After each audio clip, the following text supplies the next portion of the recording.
Hello everyone. तो आ गए हैं हम फिर से आकाश कुमार आपके सामने, इस बार वेव्स एंड ऑप्टिक्स लेकर। लास्ट टाइम हमने पढ़ाया था थर्मोडायनेमिक्स, ठीक है।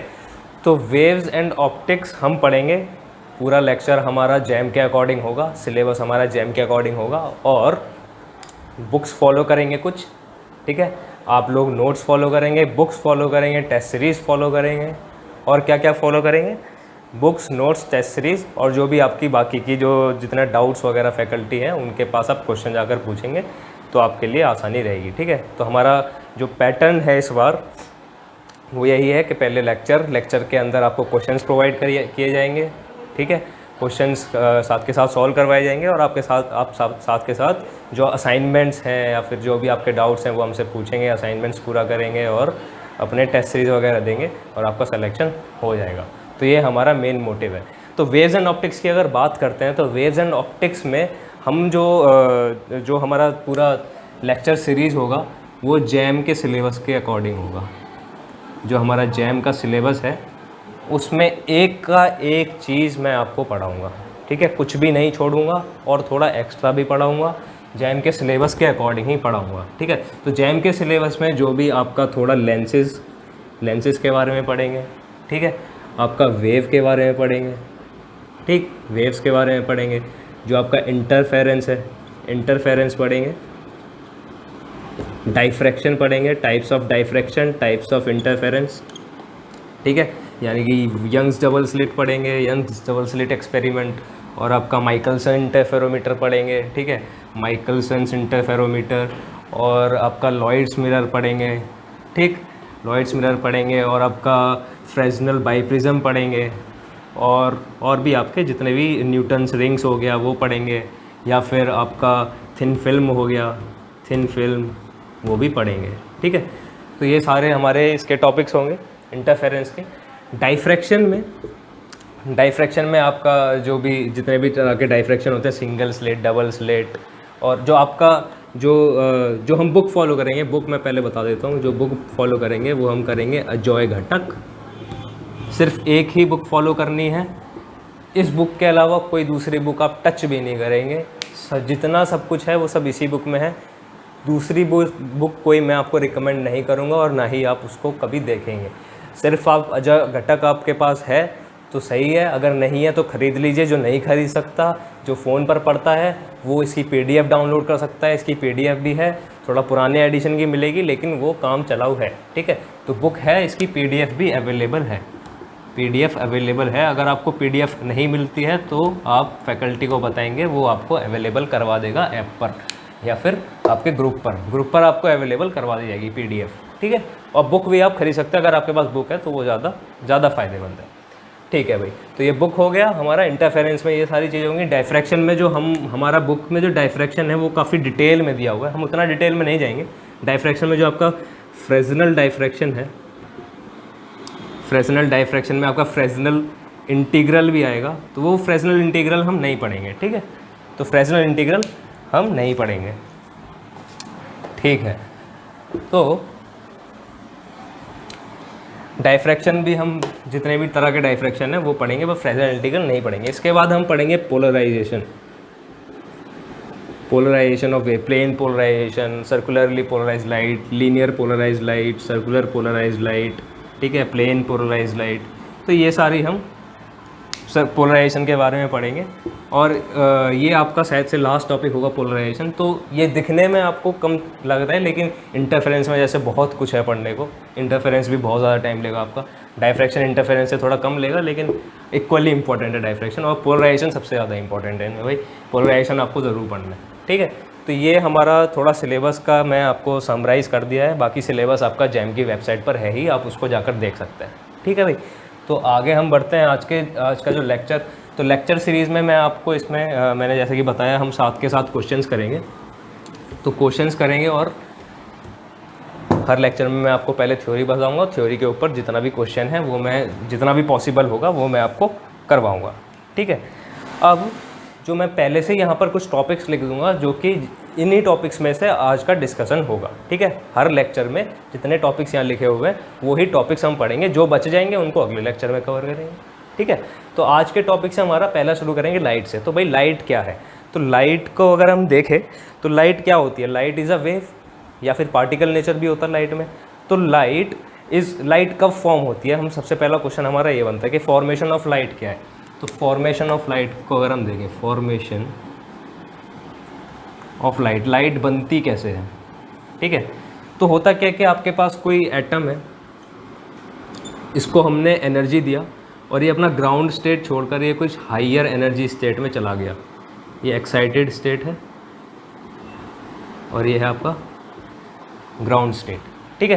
तो ये ऐसे ऊपर चला गया और जब ये एनर्जी लूज़ करके वापस अपनी ग्राउंड स्टेट में आएगा तो जो एनर्जी निकलेगी वो लाइट की फॉर्म में निकलती है। ये होता है लाइट फोटोन। जो इनका एनर्जी का डिफरेंस है डेल्टा ई, ये अगर E2 है, ये हमारा E1 है, तो delta E is E2 minus E1 is equals to H mu. तो ऐसे हमारा लाइट जनरेट होती है। मतलब एक्साइटेड लेवल से ट्रांजिशन जब होता है एटम का या फिर मॉलिक्यूल का ग्राउंड लेवल में, तो हमारा क्या जनरेट होता है, एक लाइट का फोटोन जनरेट होता है। और उसकी एनर्जी कितनी होगी, जो एनर्जी डिफरेंस उसका लेवल्स का जो एनर्जी डिफरेंस होगा उतनी उसकी एनर्जी होगी, ठीक है। तो फॉर्मेशन ऑफ लाइट भैया ऐसे होता है। अब जो एनर्जी डिफरेंस जितना ज़्यादा होगा या कम होगा उसके हिसाब से आपका ये क्या है, म्यू है आपका फ्रीक्वेंसी ऑफ फोटोन। तो फ्रीक्वेंसी आपका चेंज होगा, म्यू चेंज होगा तो आपका वेवलेंथ चेंज होगी, ठीक है। तो वेवलेंथ चेंज होगी तो उसके हिसाब से मतलब तरह तरह की लाइट आपको देखने को मिलेंगी, तरह तरह के एनर्जी लेवल्स की वजह से। अगर एनर्जी लेवल ज़्यादा है तो भाई ज़्यादा फ्रीक्वेंसी का फोटोन निकलेगा, मतलब कि कम वेवलेंथ की फोटोन निकलेगा, ठीक है। तो हायर एनर्जी की वेवलेंथ, हाई एनर्जी की वेव निकलेगी। तो ऐसे इसको बता सकते हैं। तो डुअल नेचर ऑफ लाइट देखते हैं। डुअल नेचर ऑफ लाइट, तो भाई डुअल नेचर में मतलब लाइट का जो है एक वेव नेचर भी होता है और एक पार्टिकल नेचर भी होता है। तो वेव नेचर में मतलब वेव का क्या मतलब है कि भाई वेव के साथ एक क्या होती है, वेवलेंथ। तो जब हम वेवलेंथ की बात कर रहे हैं तो मतलब डुअल नेचर ऑफ लाइट में अगर हम वेव नेचर की बात कर रहे हैं तो इसका मतलब ये हुआ कि लाइट के करस्पॉन्डिंग एक क्या है, वेवलेंथ है लैम्डा। तो अगर मैं एनर्जी अगर ये डेल्टा ई लिखूँ तो वेव नेचर में ये होता है hc/λ, ठीक है। और पार्टिकल नेचर में जैसे मैंने यहाँ बताया एक लाइट फोटोन निकलता है, फोटोन क्या है, पार्टिकल। तो पार्टिकल नेचर में उसकी एनर्जी क्या हो जाएगी, h म्यू। तो यहाँ जो डेल्टा ई है वो हो जाएगा आपका h म्यू, ठीक है। h क्या है, प्लैंक्स कांस्टेंट, ठीक। तो इसका मतलब अगर हम रिलेशन देखें तो म्यू क्या हो गया हमारा, c/λ। c क्या है यहाँ पर, speed of light in vacuum, ठीक। Speed of light in vacuum, lambda is wavelength, lambda is wavelength. तो भाई ये है c है speed of light in vacuum. But अब क्या होता है कि जब भी लाइट वैक्यूम से किसी दूसरे मीडियम में जाएगी तो उसकी क्या स्पीड क्या हो जाएगी, चेंज हो जाएगी। मतलब मीडियम में जो उसकी स्पीड है वो हो जाती है vm। Speed of light in medium is vm, speed of light in medium is vm, ठीक है। तो vm उसकी स्पीड हो गई। अब होता क्या है, जब भी अब मीडियम चेंज करते हो ना, वैक्यूम से मीडियम किसी दूसरे मीडियम, वैक्यूम से वाटर में आया, वैक्यूम से एयर में आए, तो आपकी जो फ्रीक्वेंसी है वो चेंज नहीं होती, ठीक है। फ्रीक्वेंसी चेंज नहीं होती है जब भी हम मीडियम चेंज करते हैं। तो चेंज क्या होता है, आपका स्पीड ऑफ लाइट चेंज होती है और वेवलेंथ चेंज होती है। मतलब speed of light wavelength of light in medium क्या होगी आपकी, लैम्डा m, ठीक है। तो इसका मतलब फ्रीक्वेंसी चेंज नहीं हुआ तो mu equals to mu m। तो मतलब c/λ is equals to c/λ और vm/λ m, ठीक है। अब जो तुम्हारा वेलोसिटी है वो चेंज कैसे होता है, किसी भी मीडियम में जो वेलोसिटी होगा दैट इज c/n। n क्या है यहाँ पर, refractive index of medium, refractive index, ठीक। तो अगर मैं v इक्वल्स टू डाल दूँ यहाँ c/n, ये हो गया लैम्डा m, तो तो इसका मतलब वेवलेंथ कैसे चेंज होगी, lambda M is equals to lambda by N, ये आपकी नई वेवलेंथ आ जाएगी। तो मतलब आपका ये वैक्यूम है, ठीक है, ये आपका एयर है। यहाँ से अगर कोई लाइट आया तो यहाँ पर जब ये रिफ्रैक्ट हुआ ऐसे, तो एयर में उसका जो वेवलेंथ है लैम्डा एम है और यहाँ लैम्डा है, तो लैम्डा और लैम्डा एम में क्या रिलेशन होता है, एन। एयर का रिफ्रैक्टिव इंडेक्स यहाँ पर एन है, ठीक। तो ये आपका डुअल नेचर ऑफ लाइट हो गया। अब देखते हैं भाई कोई भी इलेक्ट्रोमैग्नेटिक वेव क्या होती है। एक इलेक्ट्रोमैग्नेटिक वेव, अब उसमें इलेक्ट्रोमैग्नेटिक मतलब कि उसमें इलेक्ट्रिक और मैग्नेटिक फील्ड होगा, तभी तो उसका नाम इलेक्ट्रोमैग्नेटिक है। तो ईएम वेव अगर देखता हूँ, क्या बोलते हैं उसको, ईएम वेव, ठीक। तो ईएम वेव मतलब कि इलेक्ट्रिक एंड मैग्नेटिक फील्ड होते हैं उसमें। अब कैसे होते हैं, जिस डायरेक्शन में वेव जा रही है, मान लो ये जेड डायरेक्शन में वेव्स आ रही है, ठीक है, तो जेड डायरेक्शन में अगर वेव्स आ रही है तो इलेक्ट्रिक एंड मैग्नेटिक फील्ड दोनों डायरेक्शन ऑफ प्रोपोगेशन के क्या होंगे, परपेंडिकुलर होंगे, डायरेक्शन ऑफ प्रोपोगेशन के परपेंडिकुलर होंगे, ठीक है। इलेक्ट्रिक एंड मैग्नेटिक फील्ड एक वेव में डायरेक्शन ऑफ प्रोपोगेशन के परपेंडिकुलर होते हैं। मतलब कि अगर मैं ऐसे एक्स वाई जेड एक्सेस खींच दूँ तो ये इलेक्ट्रिक फील्ड हो गया, ये मैग्नेटिक फील्ड हो गया, और इलेक्ट्रिक फील्ड ऐसे ऐसे ऑसिलेट करेगा और मैग्नेटिक फील्ड कुछ ऐसे दूसरे प्लेन में ऑसिलेट करेगा। तो ये ऐसे है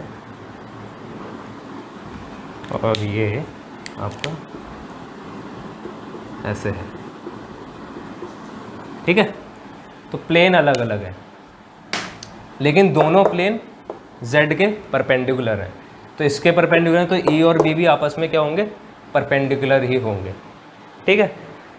ये आपका इलेक्ट्रोमैग्नेटिक वेव है। अब कोई भी जो इलेक्ट्रोमैग्नेटिक वेव है वो क्या एक वेव इक्वेशन को फॉलो करेगा, ये क्या है, डायरेक्शन ऑफ प्रोपोगेशन है। तो वेव इक्वेशन अब देखते हैं, हर एक वेव इक्वेशन को फॉलो करता है। कोई भी वेव होगा वो एक वेव इक्वेशन को फॉलो करता है, and that equation is 1/c² del square by del t square psi of RT is equals to del square psi of RT। ये आपका क्या है, वेव इक्वेशन, इसको आप याद रखिएगा। c आपका स्पीड ऑफ लाइट, psi आपका वेव है, वेव फंक्शन बोलते हैं इसको, और डेल स्क्वायर क्या है आपका, लैप्लासियन है, लैप्लासियन ऑपरेटर है, ठीक है। Del square is also equals to del square by del X square plus del square by del Y square plus del square by del Z square, ठीक है। और डेल क्या होता है आपका, del is del by del x I cap plus del by del Y J cap plus del by del Z के cap, ये आपका डेल होता है, ठीक है। तो ये आपकी हो गई वेव इक्वेशन। कोई भी वेव है वो इसको फॉलो करती है। अब जो आपका c है यहाँ पर, c क्या होता है, 1/μ0 ε0। μ0 है परमिएबिलिटी और ε0 है परमिटिविटी। इक्वल किसके होता है, 3 × 10⁸ के, ठीक है भाई। जो साई नोट है, साई जो है आपका, साई जो है वेव फंक्शन है, ये दिखाता है कि वेव कैसे ट्रैवल कर रही है, ठीक है। एक तरीके से फंक्शन है ये, जो कि पोजीशन और टाइम डिपेंडेंट है। तो इसमें अभी मैं आपको इतना ही बताऊंगा, आगे चलते हैं। आपका तीसरा टॉपिक है plane wave and spherical wave, मतलब कि एक्सप्रेशन ऑफ वेव्स की बात करते हैं। अब वेव्स किस किस फॉर्म में हम दिखा सकते हैं, या फिर किस किस टाइप की वेव्स होती हैं। तो एक होती है, पहला है प्लेन वेव, यहाँ लिख लीजिए आप, एक्सप्रेशन ऑफ वेव्स, ठीक है। तो पहला है प्लेन वेव। प्लेन वेव मतलब कि जो प्लेन में वाइब्रेट करे, प्लेन में उसका इलेक्ट्रिक फील्ड क्या है, प्लेन में हो। मतलब अगर डायरेक्शन ऑफ प्रोपोगेशन आपका z है तो प्लेन वेव दिखाते हैं हम EZT is equals to E0 cos of KZ minus ω/t plus φ0, ऐसे हम दिखाते हैं भाई, ठीक है।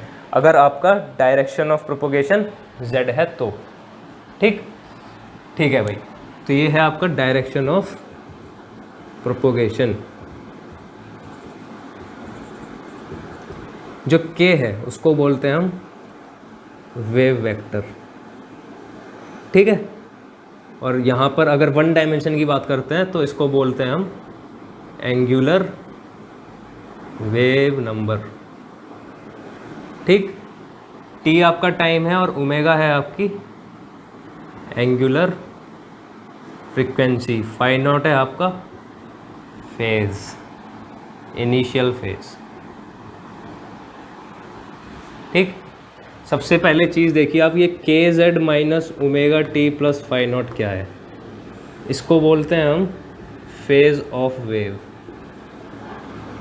टोटल फेज भी बोलते हैं इसको। ये है total phase of the wave, ये पूरा फेज दिखाता है भाई। कॉस के अंदर जो कॉस या साइन के अंदर या फिर एक्सपोनेंशियल का जो पावर में जो होता है, ये सारे क्या होते हैं? फेजेस होते हैं। ठीक है, तो ये क्या है? फेज ऑफ अ वेव दिखाता है। अब सिर्फ आपका जो इलेक्ट्रिक फील्ड इस फॉर्म का ही नहीं होगा, इलेक्ट्रिक वेव आपकी दूसरे फॉर्म में भी दे सकते हैं। ई नॉट साइन ऑफ के जेड माइनस ओमेगा टी भी हो सकता है। E is equals to E not exponential iota के जेड माइनस ओमेगा टी, ये भी हो सकता है। तो ये सारी क्या है? वेव्स की फॉर्म है। ठीक है, सारी वेव्स की फॉर्म है। तो ये है आपका फेज ऑफ अ वेव। अब ये z आपका डायरेक्शन ऑफ प्रोपोगेशन। अब बात करते हैं वेव नंबर की, वेव नंबर या फिर वेव वेक्टर। तो wave number k is equals to 2 pi by lambda. Angular wave number अगर बोले, angular wave number is 2 pi by lambda, lambda is your wavelength. ठीक है, ठीक है भाई।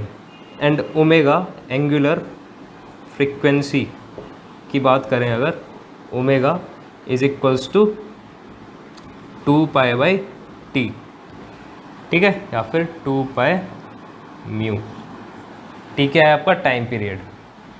ठीक, फाई नॉट आपका है इनिशियल फेज, इनिशियल फेज है आपका फाई नॉट। फाई नॉट बताता है कि जब टाइम ज़ीरो था और z ज़ीरो था, मतलब कि जब वेव स्टार्ट हुई थी तो वेव किस फॉर्म में थी। ठीक है, तो टाइम ज़ीरो और z ज़ीरो अगर मैं कर दूँ इसमें, तो ई जेड टी, ई क्या हो गया मेरा? E not cos of phi not हो गया। मतलब इस फॉर्म की वेव थी, तभी इसका नाम क्या है? Initial phase. मतलब जब टाइम ज़ीरो था ना, जब इनिशियलाइज हुई थी वेव, जब शुरू हुई थी, तो वो इस फॉर्म की थी। तो इनिशियल फेज आपका ये बताता है।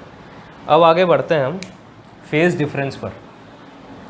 फेज से ज़्यादा इम्पॉर्टेंट है फेज डिफरेंस।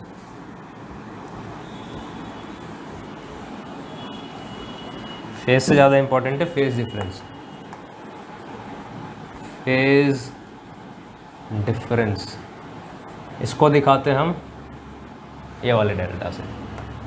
ठीक है, तो डेल्टा से दिखाते हैं, या फिर डेल्टा फाई भी बोल देते हैं कभी कभी, चेंज इन फेज भी बोल देते हैं।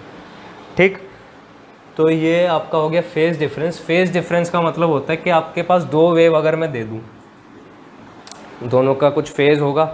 ठीक है, एक पहली वेव मैंने दे दी E1 equals to E not sine of के जेड माइनस, या फिर कॉस, कोई फ़र्क नहीं पड़ता, प्लस फाई 1, और दूसरी दे दी E2 equals to E not sine of के Z minus omega T plus phi 2। ऐसे कुछ दो वेव्स दे दी, तो इनका जो फेज़ डिफरेंस होगा, मतलब ये फेज़ के बीच में डिफरेंस क्या है, तो मतलब कि K Z minus omega T plus phi 2 minus के Z minus omega T plus phi 1, तो टोटल आया आपका फाई 2 माइनस फाई 1। तो ये आपका क्या आया? Phase difference. तो इसको बोलते हैं डेल्टा। ठीक है, तो इन दोनों वेव्स के बीच में क्या डिफरेंस है? Phase difference is delta. तो इसको ऐसे भी निकालते हैं भाई, अगर मैं फेज़ को ऐसे डेरिवेटिव ले लूँ, तो डेल्टा ऑफ के जेड माइनस, मैंने एक फेज़ लिया और इसको डिफ्रेंशिएट किया, minus delta of omega T plus delta of phi is equals to 0। ठीक है, तो ये हो गया k delta z minus omega delta t plus delta phi is equals to 0। तो delta phi is equals to omega delta t minus k delta z, ठीक है। ये आपका ये ऐसे हो गया मान लिया। अब होता क्या है, जब आपका डेल्टा टी ज़ीरो है, अगर डेल्टा टी ज़ीरो है, हम फेज डिफरेंस जो देखते हैं हमेशा दो वेव्स के बीच में देखते हैं। अगर मेरा डेल्टा टी ज़ीरो है, मतलब दोनों वेव जो है सेम टाइम पर आकर आपस में मर्ज की है, तो क्या होगा, डेल्टा फाई का अगर मैग्नीट्यूड देखता हूँ मैं, तो वो हो जाएगा के डेल्टा जेड के इक्वल मैग्नीट्यूड, ठीक है। तो मतलब कि अब यहाँ से देखिए के क्या है मेरा, एंगुलर वेव नंबर, तो डेल्टा फाई यानी कि del is equals to 2 pi by lambda into delta Z, तो delta equals to 2 pi by lambda into delta Z को बोलते हैं हम पाथ डिफरेंस। दोनों वेव्स ने कितना पाथ ट्रैवल किया, उनके बीच में डिफरेंस क्या है, उसको बोलते हैं हम डेल्टा जेड। तो मतलब कि phase difference is equals to 2 pi by lambda into path difference, ठीक है। डेल्टा जेड होता है पाथ डिफरेंस, मतलब कि एक ये चीज़ और माइनस ये चीज़ मैं करूँगा तो वो देगा मेरा पाथ डिफरेंस। ये आपको यंग्स डबल स्लिट एक्सपेरिमेंट में साफ साफ दिख जाएगा, ठीक है। अब बात करते हैं, ये तो चल रहा था हमारा अभी तक प्लेन वेव।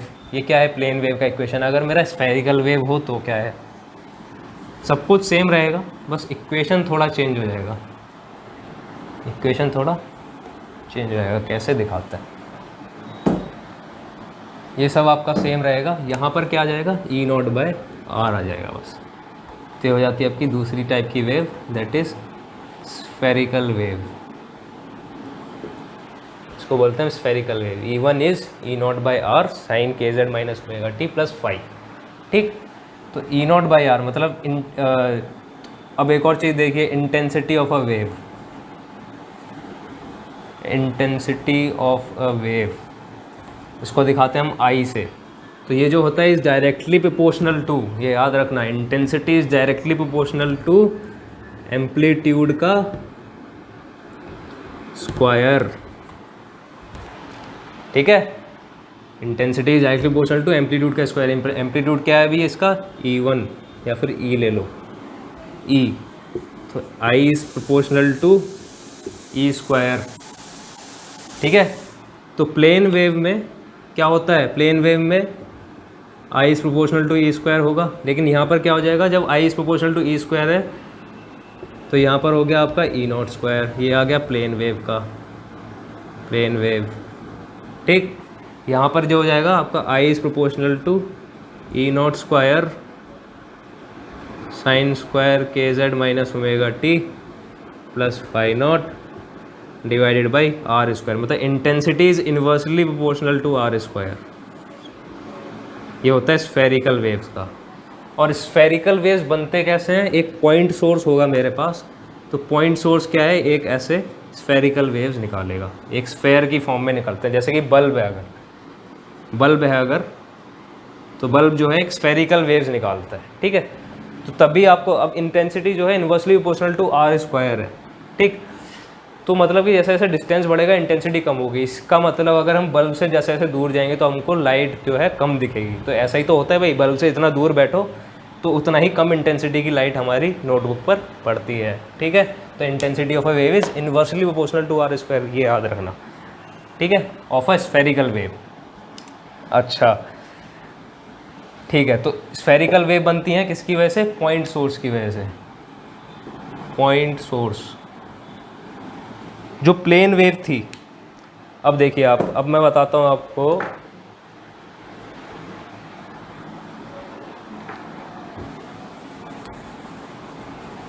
वेव्स फ्रंट के बारे में। अब आपका ये सारा हो गया, फेज वेव वेक्टर हो गया, वेव फ्रंट पर आता है। तो पांचवा आपका जो टॉपिक है ये वाला, ये है वेव फ्रंट। इसकी डेफिनेशन में ही सब कुछ है।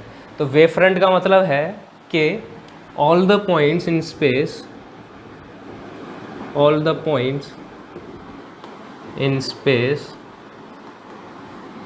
that vibrates in same phase forms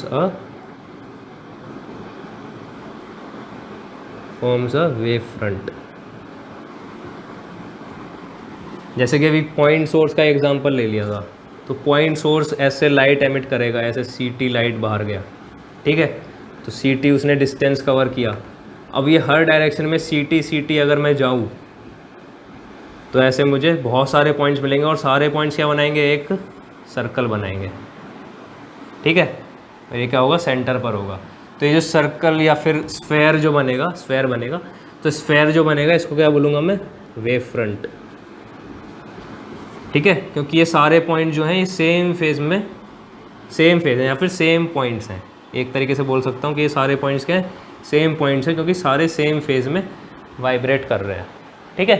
क्योंकि सब CT डिस्टेंस दूर है ना, तो सब ने सेम पाथ ट्रैवल किया, तो कोई ऐसे पाथ डिफरेंस नहीं आएगा। तो जब पाथ डिफरेंस नहीं है, जब तुम्हारा डेल्टा Z 0 है, डेल्टा Z क्या होता है, पाथ डिफरेंस, तो आपका डेल्टा क्या हो गया, 2π/λ इंटू डेल्टा Z, तो ये कितना हो गया, 0, ठीक है। तो मतलब यहाँ वाली जो वेव है और यहाँ वाली जो वेव है, दोनों के बीच में जो पाथ है, दोनों ने पाथ जो है वो CT ट्रैवल किया, ठीक है, CT ट्रैवल किया, तो पाथ डिफरेंस कितना हो गया, 0, तो डेल्टा कितना हो गया, 0। मतलब कि सारे जो फेज़ हैं उनमें कोई फेज़ डिफरेंस नहीं है, या फिर सेम फेज़ में वाइब्रेट कर रहे हैं, ठीक, सेम फेज़ में वाइब्रेट कर रहे हैं। तो जितने भी पॉइंट सेम फेज़ में वाइब्रेट करेंगे उसको बोलेंगे वेव फ्रंट। तो यहाँ तो था हमारा पॉइंट सोर्स, ये है हमारा पॉइंट सोर्स। तो पॉइंट सोर्स निकालता क्या है, स्फेरिकल वेव फ्रंट, ठीक है। अब मैं अगर एक्सटेंडेड सोर्स ले लूँ, ऐसे एक जैसे रॉड हो गई, ट्यूबलाइट, ठीक है, तो ये क्या निकालता है, अब भाई यहाँ से ऐसे CT दूर जाऊँगा, यहाँ से भी ऐसे CT दूर गया, यहाँ से भी C×T दूर गया, ठीक है, और ऐसे ही अपोजिट डायरेक्शन में C×T दूर गया, ठीक। तो मतलब कि ये क्या बनाएगा, ऐसे सर्कल, और ये पूरा सिलेंडर बन जाएगा, एक क्या बन जाएगा, सिलेंडर। मतलब कि एक्सटेंडेड सोर्स होता है वो क्या प्रोड्यूस करता है, तो ये सारे पॉइंट्स क्या हैं जो इसके सरफेस पर हैं, ये सेम फेज में हैं। तो एक्सटेंडेड सोर्स क्या करता है, सिलेंड्रिकल वेव फ्रंट फॉर्म करता है। समझ आ गया, सिलेंड्रिकल वेव फ्रंट, ये क्या है, एक्सटेंडेड सोर्स, ठीक। अब अगर मैं वेव फ्रंट को बहुत दूर देख रहा हूँ, मतलब ये पॉइंट सोर्स रखा है और ये ऐसे वेव फ्रंट बना रहा है, ये वेव फ्रंट ऐसे आगे ट्रैवल कर रहा है, और ऐसे ऐसे जा जाके एक टाइम आएगा जब ये हमें दिखेगा सीधा हो गया। तो मतलब कि अगर पॉइंट सोर्स से अगर मैं दूर जा रहा हूँ तो इन्फिनिटी पर मुझे क्या मिलेगा, जो वेव फ्रंट है, जो स्फेरिकल वेव फ्रंट है, वो प्लेन वेव फ्रंट में कन्वर्ट हो गया, ठीक है। तो spherical wavefront is plane wavefront at infinity. और ऐसे ही सिलेंड्रिकल वेव फ्रंट, अगर इसको मैं दूर ले जाऊँ, ऐसे CT डिस्टेंस अगर मैं बढ़ाता हूँ सोर्स से, तो एक टाइम पर क्या आएगा, आपका स्फेयर का जो सरफेस है, सिलेंडर का जो सरफेस है, वो दिखेगा जैसे प्लेन है वो, ठीक है। तो सिलेंड्रिकल वेव फ्रंट भी इन्फिनिटी पर क्या बन जाता है, प्लेन वेव फ्रंट बन जाता है। तो प्लेन वेव फ्रंट आपको वैसे नहीं मिलेगा, आपको सिर्फ इन्फिनिटी पर मिलते हैं प्लेन वेव फ्रंट्स, ठीक है। तो ये आपका हो गया वेव फ्रंट। अच्छा, अब आती है बात फिर से दोबारा वेव वेक्टर की। तो भाई ये आपका वेव फ्रंट है और वेव वेक्टर आपका है k। वेव वेक्टर को हम लिखते हैं k, this is wave vector. Wave vector जो पीछे हमने पढ़ा था वो था k = 2π/λ पढ़ा था, तो वो था वेव वेक्टर का मैग्नीट्यूड। यहाँ पर है वेव वेक्टर, तो वेव वेक्टर को लिखते हैं हम kxi plus kyj plus kzk, ठीक है। तो ये kxi plus kyj plus kzk है, वेव वेक्टर बोलते हैं इसको। अब इसकी जो डायरेक्शन होती है प्रोपोगेशन की, वो in the direction of wave होती है, in the direction of propagation of wave. जिस डायरेक्शन में वेव ट्रैवल कर रहा होगा उसी डायरेक्शन में वेव वेक्टर होगा। तो मतलब कि यहाँ से मेरा वेव निकला है ऐसे बाहर की तरफ, और ये पूरा वेव फ्रंट ऐसे वेव निकल रहा है बाहर की तरफ, ठीक है। ये सारी क्या डायरेक्शन वेव्स की हैं। तो ऐसे मैं कोई भी एक वेव ले लूँ, ये वाला वेव ले लिया मैंने, ये ऐसे बाहर की तरफ जा रहा है, तो ये जो वेक्टर है ये क्या है हमारा, k वेक्टर है, ठीक है। k कैप से अगर मैं यूनिट डायरेक्शन दिखाऊँ, और जो वेव फ्रंट है ये आपका ऐसे है, तो वेव वेक्टर और वेव फ्रंट के बीच में एंगल कितना हो गया 90 डिग्री। तो wavefront is always perpendicular to wave vector. ठीक है, तो मतलब कि आपको अगर ये सरफेस का इक्वेशन दे दिया कुछ फाई से अगर आपको इक्वेशन दे दिया, तो डेल फाई क्या होता है, मैथमेटिकल फिजिक्स में पढ़ा होगा, del phi is perpendicular to this surface, perpendicular होता है ये। ठीक है, तो मतलब डेल फाई की डायरेक्शन में आपका क्या होगा, del phi is the direction of wave vector. ये आप याद रखिएगा, del phi is the direction of wave vector. तो ये आपका हो गया वेव फ्रंट और आपका हो गया वेव वेक्टर भी। तो अगर वेव वेक्टर का ये आपका मैग्नीट्यूड यहाँ से कैसे निकलेगा, अंडर रूट के एक्स स्क्वायर, के का अगर मैं मैग्नीट्यूड देखता हूँ के एक्स स्क्वायर प्लस के वाई स्क्वायर प्लस के जेड स्क्वायर, ये आपका मैग्नीट्यूड हो गया। ये किसके इक्वल होगा, 2 पाई बाई लैम्डा के इक्वल। ठीक है, ये 2 पाई बाई लैम्डा के इक्वल हो गया। अच्छा, अब अगर मुझे देखना है कि भाई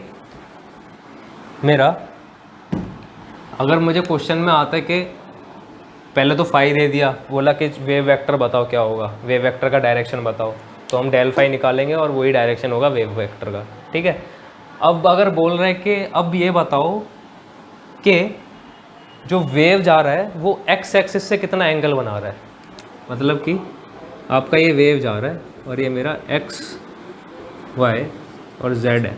ठीक है, ये मेरा के वेक्टर दिया हुआ है, ये वेव वेक्टर है।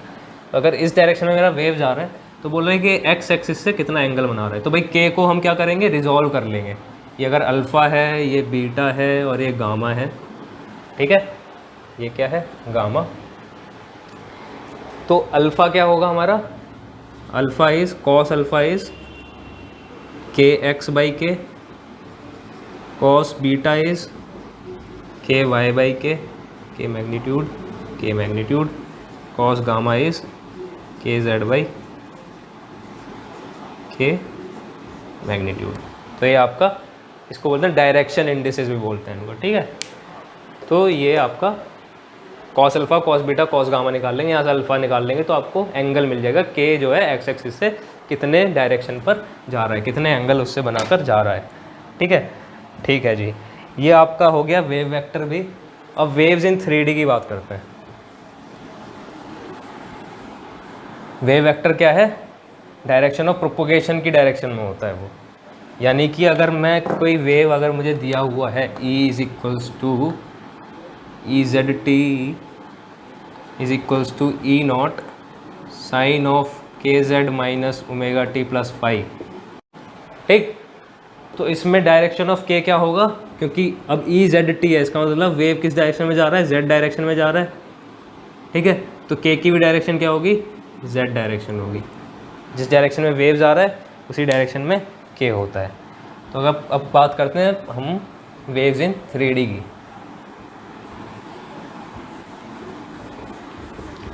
तो waves in 3D, waves in 3D, तो 3 डायमेंशन, अभी हम 1 डायमेंशन में देख रहे थे। जो ये हमारी इक्वेशन थी E Z T is equals to E not sine of के Z minus omega T plus five, ये थी इन 1D। ठीक, अब इसमें अगर मैं 2D की बात करता हूँ तो इसमें क्या हो जाएगा, वाई जेड ले लो, Y Z equals to E not sine, अब वाई के लिए यहाँ आएगा K Y into Y plus Z के लिए K Z into Z minus omega T plus Y. ठीक है, ऐसे ही अगर मैं 3D की बात करता हूँ तो यहाँ जाएगा E x Y Z T is equals to E not sine of x के एक्स प्लस वाई के वाई प्लस जेड के Z minus of omega T plus five.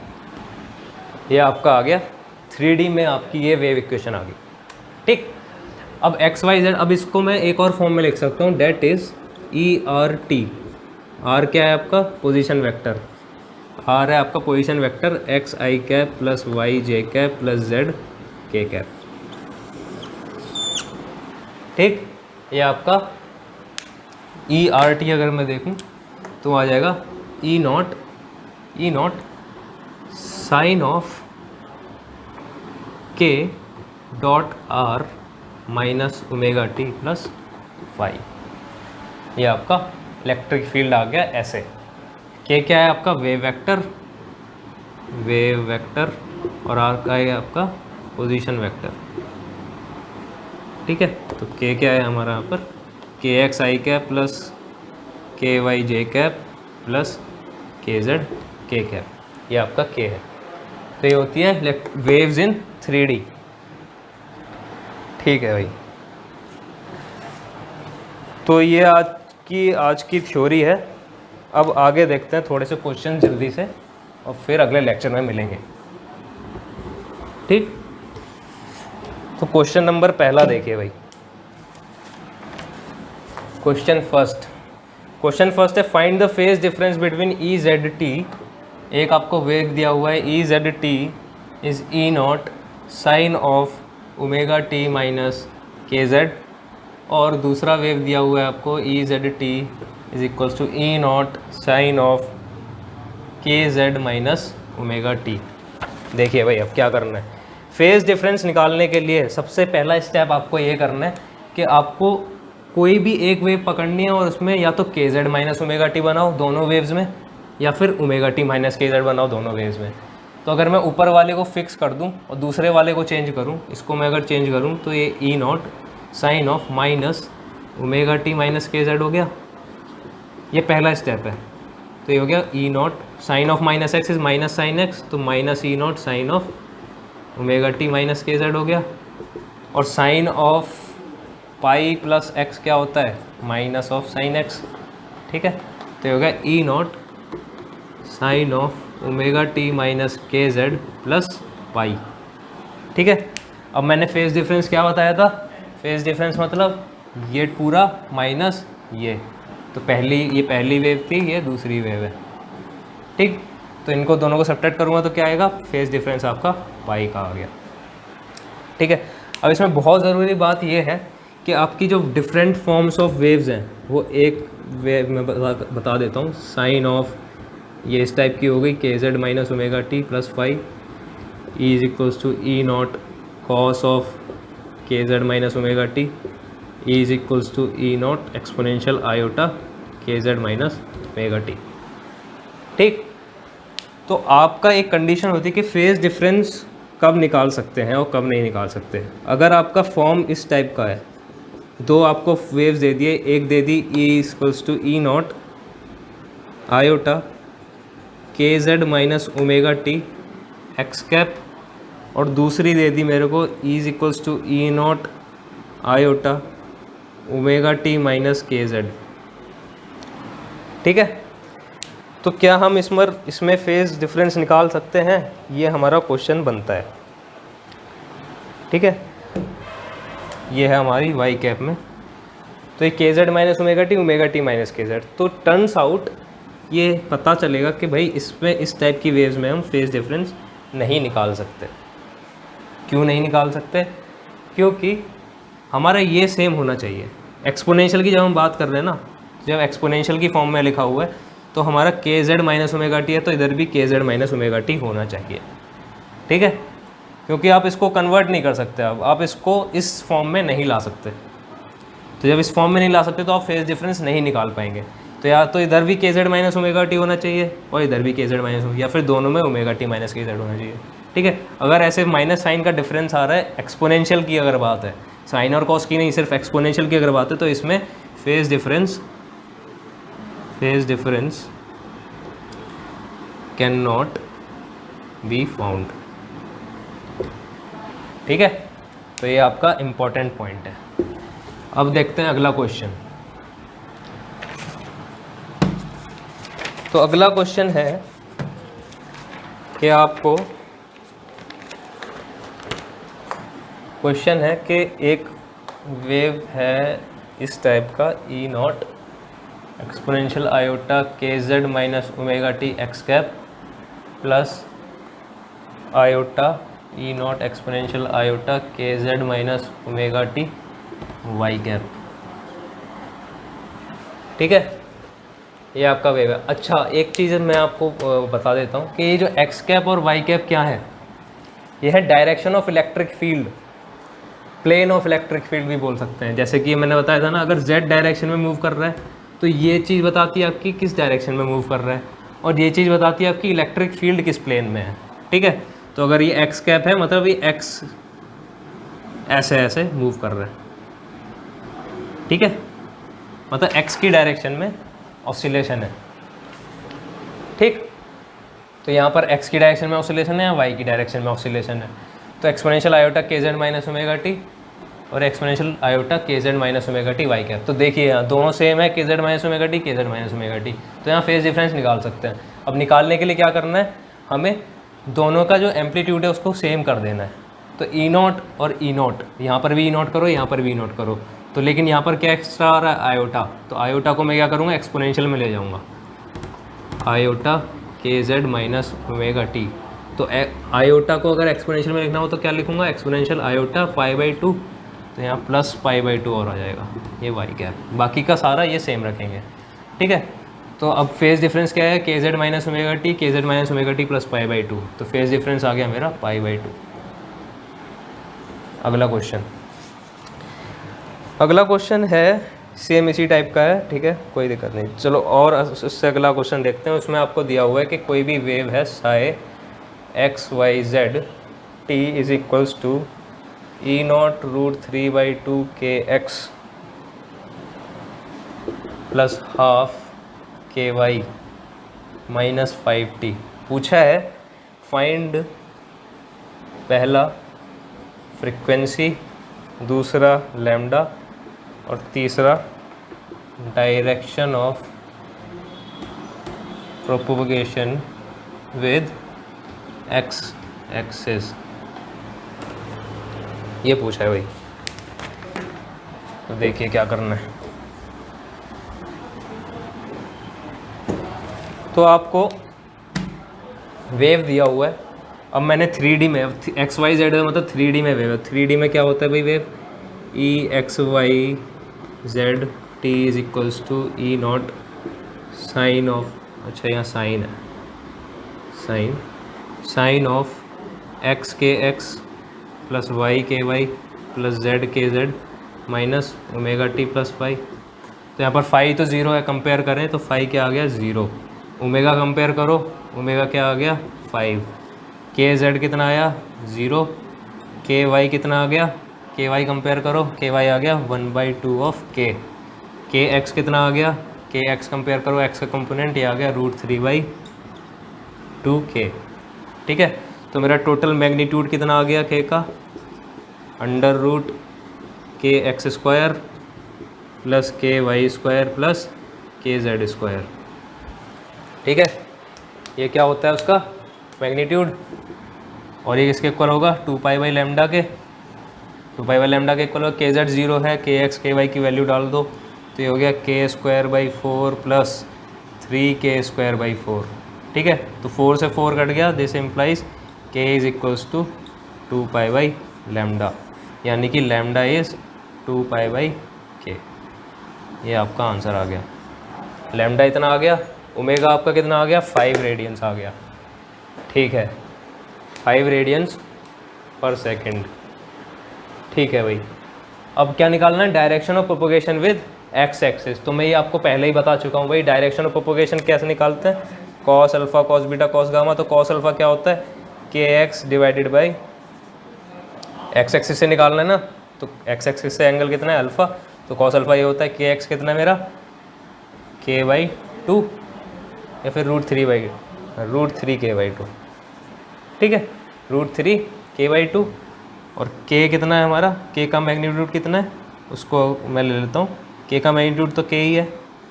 ठीक है, तो ये आ गया √3/2। तो कॉस अल्फ़ा इज़ √3/2, मतलब अल्फ़ा कितना आ गया मेरा 30 डिग्री। ठीक है, तो ये आपका क्वेश्चन हो गया। अगला क्वेश्चन देखें। अगला क्वेश्चन है वेव फ्रंट पर। अगला क्वेश्चन है वेव फ्रंट पर। मैंने बताया जैसे आपको वेव फ्रंट दे दिया, तो इस क्वेश्चन में दिया हुआ है, क्वेश्चन है कि if phi is equals to x plus y plus z minus c is the wavefront of a spherical wave.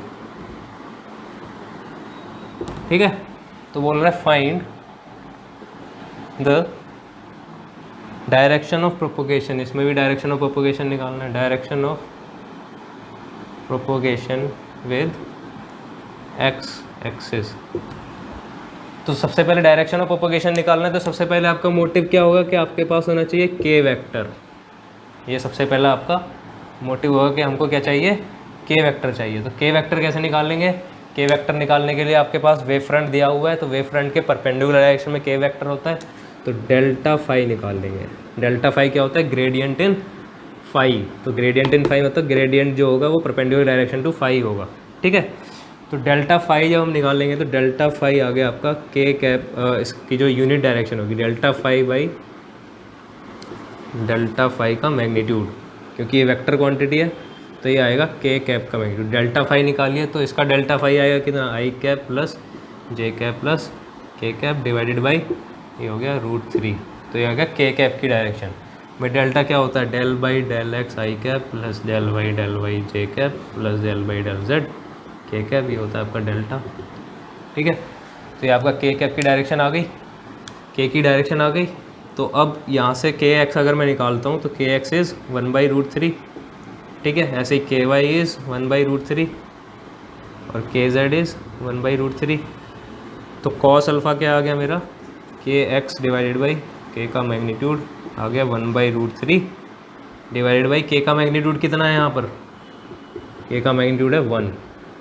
ठीक है, तो ये गया 1 = 1/√3। तो मतलब कि अल्फ़ा का जो भी आएगा इट इज़ 1/√3। तो अल्फ़ा आ गया कॉस इनवर्स 1/√3। ठीक है, तो आज के लिए बस इतना ही, और अगले लेक्चर में हम पढ़ेंगे वेलोसिटी ऑफ वेव और superposition of wave, interference of wave वगैरह के बारे में। तो अगला लेक्चर भी थोड़ा सा इंट्रोडक्शन ही होगा, ये भी इंट्रोडक्शन ही चल रहा है आपका। उसके बाद में हम थर्ड लेक्चर में चलेंगे यंग्स डबल स्लिट एक्सपेरिमेंट। तो वो आपका वहाँ से आपका मेन जो है ये ऑप्टिक्स एंड वेव्स शुरू हो जाएगा। तो भैया नमस्कार।